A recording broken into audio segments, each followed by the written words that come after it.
Jamal Bhuiyan corner নিতে এগিয়ে গেলেন। ডান পায়ের ভেতরটা দিয়ে বাঁকানো এক বল উঠল ভুটানের গোলমুখে। লাল জার্সির কয়েকজন ফুটবলার তখন বলের দিকে ঝাঁপিয়ে পড়েছেন, এজন্য গোলের জন্য মরিয়া চেষ্টা। এমন সময় ভিড়ের মধ্যে লাফিয়ে উঠে হেড করলেন এক জাখরা প্লেয়ার। দেশের মাটিতে লাল সবুজের জার্সিতে এটি তার অভিষেক ম্যাচ, আর তাতেই ইতিহাস লিখলেন হামজা। নিখুঁত এক হেড, বল ছিল জালের ভেতর, মুহূর্তে গর্জে উঠল স্টেডিয়াম। হামজা হামজা ধ্বনিতে মুখরিত জাতীয় স্টেডিয়ামের গ্যালারি। ম্যাচের বয়স তখন ছিল মাত্র 6 মিনিট।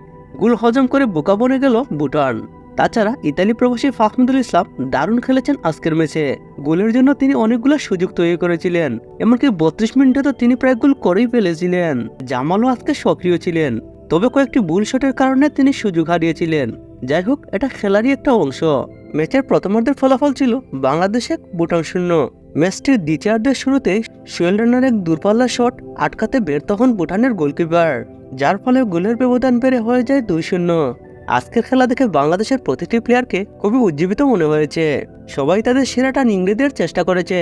ভুটানের বিপক্ষে বাংলাদেশের প্লেয়ারদের বডি ল্যাঙ্গুয়েজ দেখে মনে হলো প্রস্তুতিটা ভালো হয়েছে।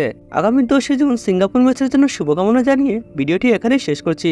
আর খেলাধুলা বিষয়ক সব ধরনের আপডেট পেতে অবশ্যই আমাদের চ্যানেলটি সাবস্ক্রাইব করবেন। ধন্যবাদ।